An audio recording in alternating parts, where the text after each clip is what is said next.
तुम अर्धांगिनी हो, आधे अंग पर अधिकार है। हम धन्यवाद देते हैं तुम्हारे पति को जिसने आपके जीवन की रक्षा के लिए आपको किडनी दान की। अब आप स्वस्थ हैं? हाँ जी। बिल्कुल स्वस्थ हैं, कोई दवा नहीं? नहीं, दवा तो जीवन भर चलेगी। दवा जीवन भर चलेगी। हाँ। ये जो बड़ा कर्ज हो जाता है, इसका मूल कारण हमारी आवश्यकता बड़ी हो गई। आवश्यकता बड़ी हो और लोगों में दिखावेपन का भाव। वही ब्याह बहुत आराम से हम कर सकते थे और वही ब्याह करोड़ों में करते हैं, करोड़ों की पार्टी के लोग देखें। अब कर्जा लेके किया तो हमें चाहिए अपने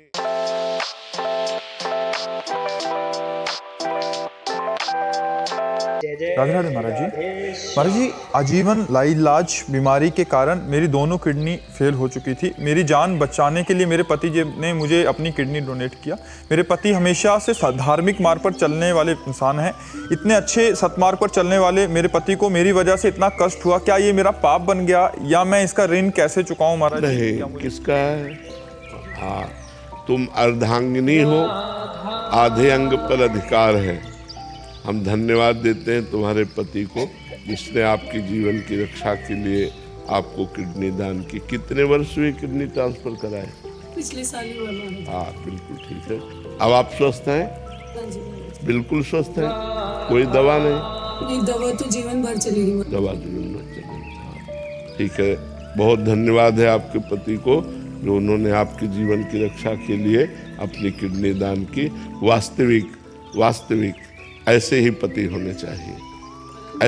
ऐसा ही प्रेम होना चाहिए पति पत्नी में कि एक दूसरे के लिए प्राण समर्पित हो, एक दूसरे के लिए जीवन समर्पित हो, तभी गृहस्थ सार्थक होता है। हम तुम्हारे पति को बार बार धन्यवाद देते हैं।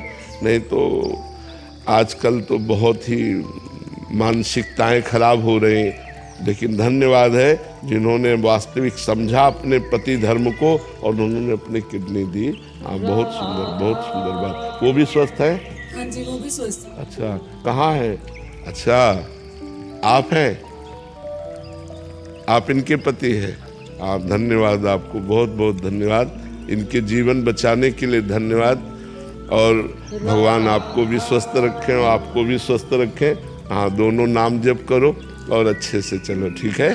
हाँ, आपको इसलिए बार बार धन्यवाद देते कि कलिकाल में अपनी पत्नी के लिए कोई अपने प्राणों की बाजी लगा दे, ये बहुत बड़ी बात होती है। बहुत सुंदर बात। धन्यवाद आपको, बहुत सुंदर जी। आप भी तो चाहते हैं ऐसा जीवन साथी जो आपके दुख में खड़ा रहे, आपके सामने आपकी ढाल बन के, और जो है क्या है दुख आने पर आपके साथ देते हुए और आपको बताए कि दुख से लड़ना कैसे। आप सब हमको ही ऐसा जीवन साथी चाहता है और अच्छा चाहता है, बल्कि कि हमसे अच्छा हो।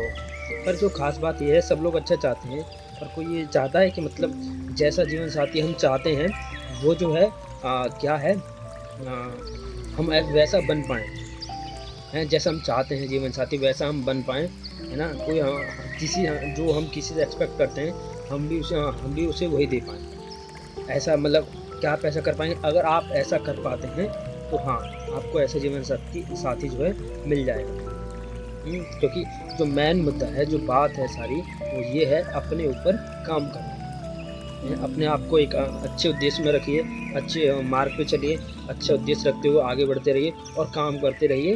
और जो है और अपने आप पर काम करते रहिए, अपने आप को बनाइए, अपने विचारों को बनाइए, अपने विचारों को अच्छा कीजिए, खान पान रहन सहन अच्छा कीजिए और नाम जप कीजिए, और जो क्या है और आपको जो है अपना अच्छा जीवन साथी मिल जाएगा।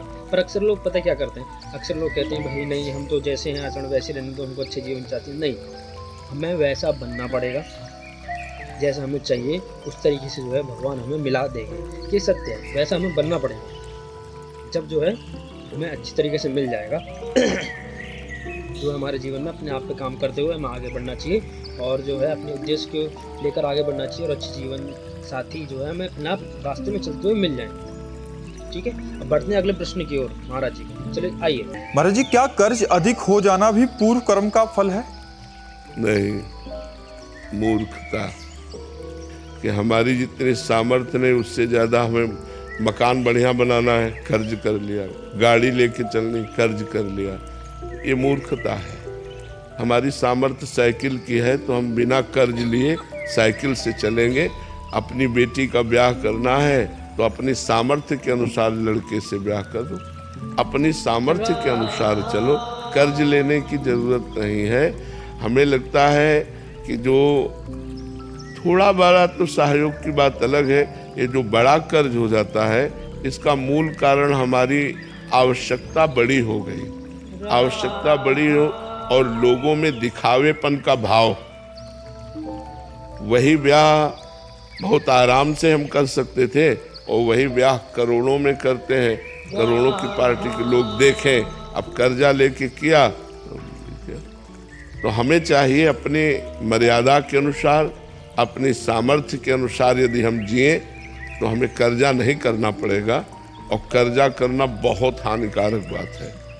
यदि कर्जा ना पटा पाए तो अगले जन्म आपको फिर किसी योनि में जाना पड़ेगा, उसका क्या बन करके कर्जा चुकाना पड़ेगा पता नहीं।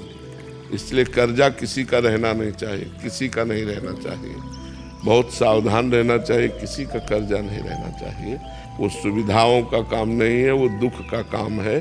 इसलिए ऐसी कोई सुविधा कर्ज से न खरीदे जो जैसे गाड़ी है, मकान है, विविध प्रकार की वस्तुएं, अपनी गरीबी से निर्वाह कर ले, कर्ज नहीं करना चाहिए। ये जो है महाराज जी ने यहाँ पर क्या बोला है, मुबारक हो आप सबको। क्या है जो है, अगर आप पास कोई कर्जा नहीं है, आपके पास कोई EMI नहीं है, तो आप भारत के 38% लोगों में आते हैं। पर पता है ये कर्जा हम पर ज़्यादा क्यों हो जाता है? कि इसका मुख्य कारण है जो हम अपना जीवन दूसरों के हिसाब से जीना चाहते हैं, दूसरों को अच्छा लगे। तो मान लीजिए कि जैसे कि आपने अपने क्या है अपने लड़के लड़की की शादी के लिए पैसे लिए, जोड़े, लोन लिया, कुछ लिया, इन सब करने के बाद अपने बच्चे की शादी की, और आप ये लोन लेने में कितने परेशान हो गए। आपने काफ़ी सारी प्रॉब्लम फेस की होंगी, कितनी ज़्यादा परेशान हो गए। पर जो है अब आप जो है अपने बच्चों की शादी करके लोन चुकता कर रहे हैं और पैसे दे रहे हैं सबको धीरे धीरे करके, और अपने जो है दिनचर्या में अपने रहते हैं। पर जब भी आपको एक आपका जो है रिलेटिव मिलता है, वो कहता है अरे पांडे जी क्या बात है, आपने जो है अपनी लड़की की शादी खूब अच्छे तरीके से की, आपकी लड़की बहुत सुंदर लगती है, पर जो आपका दूल्हा है वो मतलब इतना खास नहीं लगा। तो क्या है, अब बताओ, इस तरीके से लोग बोलते हैं कुछ खास नहीं लगा।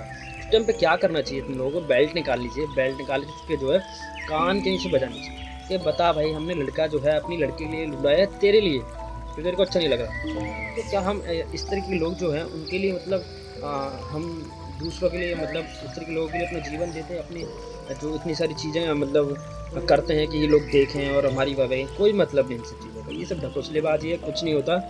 क्या है, हमें अपने हिसाब से, अपनी सामर्थ्य के हिसाब से, हाँ थोड़ा अच्छा हो सकता है, पर ये नहीं कि मतलब हम उसके नीचे दब जाएं, फिर भी लोग से हम उम्मीद करेंगे अच्छा बोलें। लोगों के लिए नहीं करना चाहिए, अपनी संतुष्टि के लिए अपने हिसाब से करना चाहिए, है ना। दूसरों की अपेक्षा करते हुए कि ये हमारी तारीफ करे, उस हिसाब से नहीं करना चाहिए, जिससे जो है हमें जो है मतलब जो है हमें शांति मिले, हम खुश रह पाएँ। उस हिसाब से चीज़ें करनी चाहिए, ना कि ज़्यादा बढ़ा चढ़ा के, ना ज़्यादा लोग और लोगों के बारे में ना सोचें। लोग तो बस लोग हैं, क्या कुछ नहीं कर सकते, नहीं कह सकते। तो बढ़ते हैं अगले प्रश्न की ओर महाराज जी के। चलिए श्री हरिवंश महाराज जी। महाराज जी, क्या कुंडलिनी जागरण के बाद हृदय से भावनाएं चली जाती हैं? क्या नींद कम हो जाती है? और इस अवस्था को कैसे संभालें? कुंडलिनी जागरण से तो भावना बढ़ती बच्चा। भागवतिक शक्ति, कुंडलिनी क्या है? एक भागवतिक शक्ति है। जो जागृत होती तो उसमें दिव्यता होती, तेजस्विता होती, ज्ञान विज्ञान की स्फुरणाएं होती, भाव की धाराएं। तो अच्छा, नींद कम होना ये भागवतिक क्षेत्र में स्वाभाविक है। चाहे वो भक्ति से चलो, चाहे ज्ञान से चलो, चाहे योग से चलो, किसी भी मार्ग में चलो, भागवतिक मार्ग में नींद कम की जाती है। अगर स्वतः कम नहीं होती तो इसे कम किया जाता है। फालतू में समय सोने में नहीं बर्बाद किया जाता। 4 घंटे बहुत से बहुत, 5 घंटे, 3 घंटे, जितना संभाल पाओ। भोजन, बोलना और नींद, पहला साधक इन तीनों पर कंट्रोल करता है। रसेंद्री कंट्रोल में हुई तो जनेंद्री कंट्रोल में हो जाए। तो भोजन तो जनेंद्री भी कंट्रोल में हो गई। वाकेंद्री, बोलना, इससे भारी अपराध बनते हैं, वाणी से हम ज्यादा अपराध बनते हैं। सुनना, बहुत प्रपंच नहीं सुनना चाहिए। तो इसमें नींद पर काबू करना तो हर साधक का कार्य है, और जब आगे चलकर स्वतः नींद खत्म हो जाती है, धीरे धीरे वो सत्वगुण बना रहता है, तो निद्रा आलस्य प्रमाद की कोई गुंजाइश नहीं रहती जो भगवत चिंतन परायण रहता है। लेकिन ये बात कि कुंडलिनी जागरण होने पर भाव खत्म होने लगते हैं, ऐसा तो मुझे नहीं लगता। हम कुंडलिनी जागरण से तो और दिव्य भावों का स्फुरण होता है। जैसे सूर्य प्रकाशित होता है तो अंधकार का नाश होता है, ऐसे वो दिव्य शक्ति जैसे जैसे जागृत होती है वैसे वैसे भगवदाकार ब्रह्माकार वृत्ति बनने लगती है। तो आप जागरण कर रहे हैं क्या कुंडलिनी? अच्छा, कई घंटे सिद्धासन में बैठते हैं? पौना घंटे कुंडलिनी जागरण करते हैं? अरे भाई 3 घंटे बिना हिले डुले जब तक पद्मासन और सिंहासन में सिद्धासन में नहीं बैठोगे तब तक उसमें धक्का ही नहीं लगेगा। और प्राणायाम कितना करते हैं? प्राणायाम आधा घंटा। कैसा, रेचक कुंभक पूरक? नहीं। फिर नहीं महाराज जी, आपने लिखा है कि कुंडलिनी की बात की अवस्था को अभी कैसे समझ। है तो मजा, अभी कुंडलिनी जागरण की तुम बात कर रहे हो, अभी उसमें धक्का नहीं लगा यार। एक बार जो उसमें धक्का लगा ना तो महाराज जी आपने एक बार बताया था कि पूरा उछल के अरे भैया 6 घंटा एक आसन पर, 6 घंटे एक आसन पर, हिलना नहीं डुलना नहीं, और भगवदाकार वृत्ति मंत्राकार वृत्ति, ऐसे कुछ नहीं। 90 प्राणायाम, रेचक पूरक कुंभक। बाल्यावस्था से भगवान के मार्ग में है तो पहले से ब्रह्मचारी महावाक्य संन्यास उस मार्ग से गुजरते हुए आए, तो आज हम वैष्णव मार्ग में, लेकिन पहले हम संन्यास मार्ग में थे। तो यही महाराज जी हमें लगे कि हमारी कुंडलिनी जागृत हो गई है तो फिर कैसे संभालें? भैया जब कुंडलिनी जागृत होती है ना तो संभालने की शक्ति उसी में विराजमान है। आप क्या समझते हो, कुंडलिनी जागरण के लिए 2-4 लोगों को चाहिए क्या संभालने के लिए? उसी में पावर विराजमान होता है। वो भले उठा के कितना भी पटक दे, चाहे जितना, उसमें पूरी सामर्थ्य रहती। कोई ऐसा तो नहीं कुंडलिनी जागरण वाला पागल हो गया, खोपड़ी खराब हो गई, ऐसा। हाँ, प्रारंभिक कुंडलिनी जागरण में यदि कहीं गलती हो गई तो व्यभिचारी बन जाएगा वो। कुंडलिनी जागरण करने के अभ्यास वाला अगर किसी भी तरह वीर्यपात करता है तो नष्ट हो जाएगा, वो पतित हो जाएगा। ये बहुत सावधानी की जरूरत है। हम कहते हैं राधा राधा रटो, सब जागरण हो जाएगी, तुम्हें पता भी नहीं चलेगा।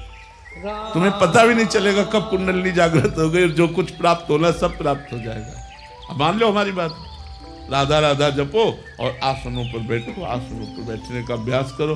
अभी तो आप क्लास ही नहीं कर पाए। 3 घंटे बिना हिले डुले, ऐसे भी नहीं करना, 3 घंटे बिल्कुल एक आसन पे, तब उसमें धक्का लगता है कुंडलिनी में।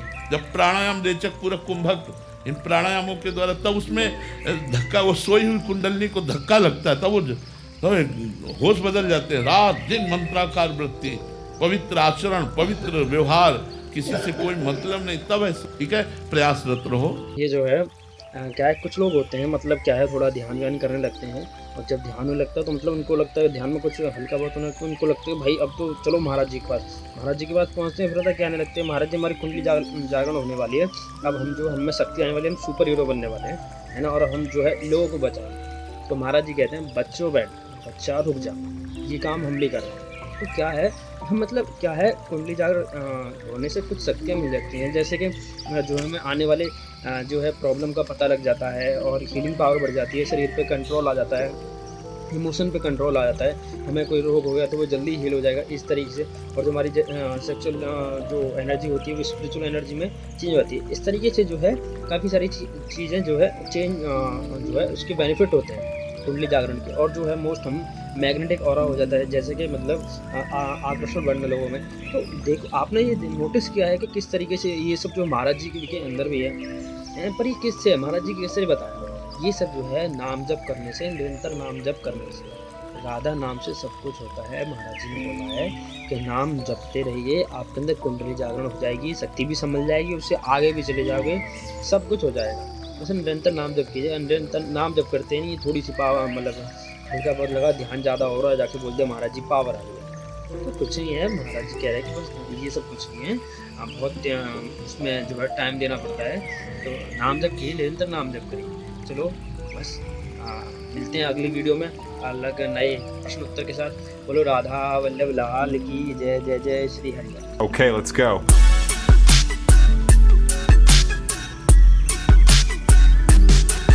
Chop!